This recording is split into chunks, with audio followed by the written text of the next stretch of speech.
क्या आपने कभी सोचा है कि यहूदी जो मुसलमानों की तरह एक ईश्वरवादी पर विश्वास रखते हैं, फिर भी इस्लाम को क्यों नहीं अपनाते? दोनों का खुदा एक ही है, फिर भी यह दूरी क्यों? आज हम इसी गहरे सवाल का जवाब खोजने वाले हैं। सबसे पहले इतिहास की तरफ चलते हैं। यहूदी धर्म दुनिया का सबसे पुराना अब्राहमिक धर्म है। यानी इस्लाम और ईसाई धर्म दोनों की जड़ें यहूदी धर्म से ही जुड़ी हैं। यहूदी मानते हैं कि अल्लाह ने सिर्फ बनी इसराइल यानी इसराइल की औलाद को चुना और उन्हीं के लिए तौरात उतारी, जबकि इस्लाम कहता है कि कुरान आखिरी किताब है और हजरत मोहम्मद सल्लल्लाहु अलैहि वसल्लम आखिरी पैगंबर।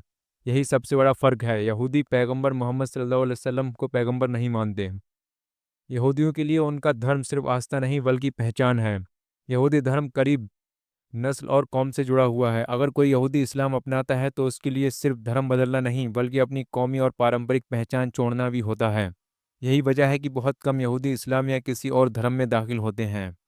अब बात करते हैं मान्यताओं की, जिनमें बड़ा अंतर है। यहूदी मानते हैं कि पैगंबरी का सिलसिला मूसा और दाऊद जैसे पैगंबरों तक सीमित रहा। वे यरूशलेम के मंदिर और मसीहा के आने का इंतजार करते हैं, जबकि मुसलमान मानते हैं कि मसीहा और अवधारणा कुरान और हदीस में अलग तरह से है। इस्लाम कहता है कि मोहम्मद सल्लल्लाहु अलैहि वसल्लम आखिरी नबी हैं, लेकिन यहूदी इस बात को स्वीकार नहीं करते।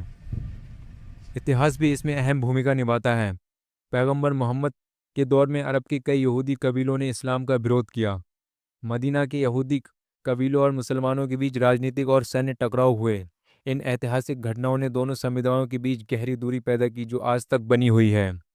तो यहूदी इस्लाम को क्यों नहीं अपनाते? क्योंकि उनके लिए इस्लाम का मान लेना सिर्फ एक नया धर्म अपनाना नहीं बल्कि अपने पूरे धार्मिक इतिहास, पैगंबरों और पहचान को छोड़ देना है। और यही सबसे बड़ी वजह है कि दोनों धर्म एक ईश्वरवाद पर सहमत होते हुए भी एक दूसरे से इतने अलग दिखाई देते हैं। तो दोस्तों, अब सवाल आपसे, क्या यहूदियों और मुसलमानों के बीच कभी ऐसा दौर आएगा जब ये धार्मिक दूरियां खत्म हो जाएंगी? अपनी राय कमेंट में ज़रूर बताइए। वीडियो को लाइक और शेयर करना मत भूलिए और चैनल को सब्सक्राइब जरूर कीजिएगा।